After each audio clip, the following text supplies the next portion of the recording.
When I started babysitting, the parents gave me a horrifying set of rules. I thought I hit the jackpot when a rich family paid me $200 to babysit their child for a night. I never could have guessed this would have led to my life being ruined forever. The children were extremely well behaved, and everything went smoothly the first night. The young couple must have thought that I had done a good job because word spread quickly around the rich neighborhood that I was a great babysitter choice. This was perfect for me. Most of the families around here pay way better than where I live since they all come from a long line of wealthy families. But I was always suspicious about some of the families. You hear rumors about really rich people, some very creepy stories, but I never actually believed any of them. Sometimes I'll babysit for a few hours and make a couple $100. Other times the parents want me to stay the night while they go off and get a hotel room so that they could be away from their kids for a change. That is where I make the big bucks. A couple of days ago, a husband and wife had texted me asking if I could stay the night at their mansion and watch their 7-year-old little girl for them. I happily agreed, not knowing this might be the last time I ever see the outside world again. When the day finally came, I drove my beat-up Jeep Wrangler to the edge of the rich neighborhood and made my way up this private driveway that I had never noticed before, because the entrance was hidden back amongst the trees that surround the entire north side of town. I drove up this steep, winding driveway for what seemed like 10 minutes before I finally saw the house come into view. Out of all the houses I've babysat at, this was hands down the most gorgeous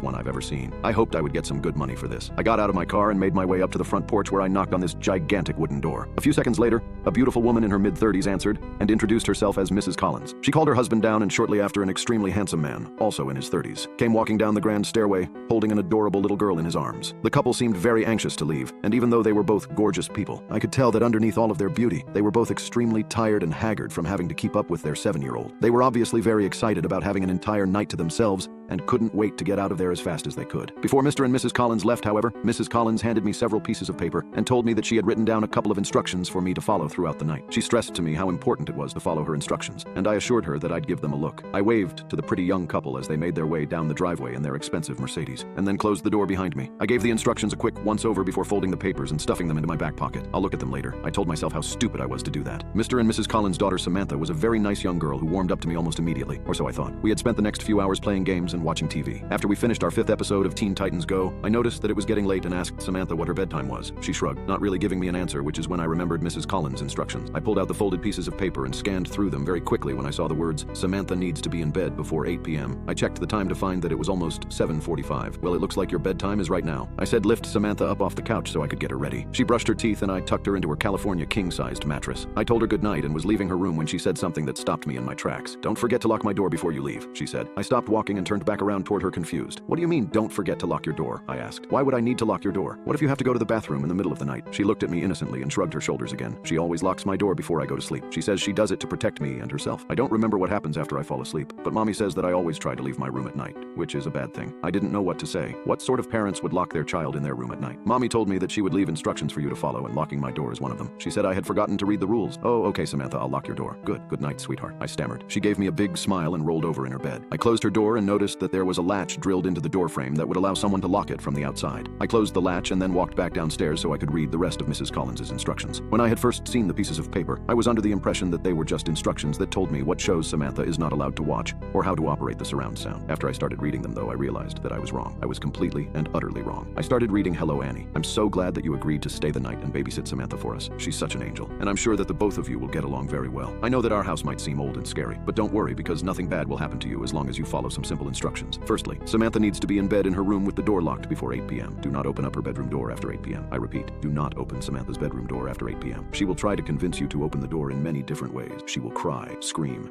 You give in, but do not listen to her. She can't hurt you as long as the door is closed." At this point, I was confused. Why would I leave her locked in there if she was screaming and crying to let her out? Something horribly wrong was going on here, but I continued reading. "Between 30 p.m., make sure you remain in the living room with the lights turned on. Around this time of night, you may hear scratching and growling coming from Samantha's room or from other parts of the house. These noises are nothing to worry about as long as you stay in the living room. Watch some TV to pass the time. We have a lot of movies to choose from. After 9:30, do not venture into any dark areas of the house. I would recommend that you turn on as many lights as you can before 9:30 so that you don't accidentally trap yourself. You might also happen to see a pair of yellow cat eyes looking at you through the darkness every once in a while. Do not stare at them for more." These rules were getting more effed up by the second. I started sweating, my body feeling glued to the floor as I read over the strict but extremely terrifying rules that were put in place. Why had I agreed to take this job? At around 10 p.m., it might begin to sound like there are several people walking around in the basement downstairs. Do not worry, because as long as you stay out of the basement, They cannot get to you. I know it sounds unlikely, but around this time you will begin to feel an overwhelming urge to walk down into the basement. If this happens, go into the kitchen and drink a cold glass of milk. This usually helps. Otherwise, the urge will most likely die down after about 10 minutes. But if the urge is still there after 10 minutes and you don't think that you will be able to stop yourself from walking into the basement, then call either me or Mr. Collins and we'll tell you what to do. Now, this next part is very important. You will be sleeping in our guest room upstairs for the night. Before you go to bed, make sure that you leave a plate outside your bedroom door with a piece of raw steak on it. You can find the raw steak in our refrigerator and leave a glass of milk next to the plate as well. And that's about it. Final rule, don't eat meat after 8 o'clock. They might see it as a threat and will most likely attack you. P.S. Throughout the night, you might hear a dog whimpering from somewhere off inside the house. We don't have a dog, so don't go looking for it. I hadn't realized what I had gotten myself into. Right as I had finished reading the rules, it was 8:31, and the growling noises just started. It sounded like they were coming from every room in the effing house. My hands were shaking as I reread the instructions, the realization of what I was dealing with sinking in. I was trapped in a house with something that was far from normal. The growling noises were getting louder and seemed to be coming from every room. I forced myself to calm down, taking deep breaths. I had to follow the rules no matter how bizarre they were. Over the next few hours, things only got stranger and more terrifying. The growling turned into scratching, and sometimes I would hear what sounded like a soft whimpering, like a dog, but I remembered Mrs. Collins' postscript. They didn't have a dog. I stayed in the living room, keeping the lights on as instructed, and waited. The urge to go down to the basement was strong, but I fought against it, going into the kitchen and gulping down glasses of milk. Around 10 p.m., I heard the sounds of footsteps in the basement, but I didn't go down there. I stayed put, watching TV to distract myself from the cacophony. It was during one of these distractions that I noticed a different piece of paper on the coffee table,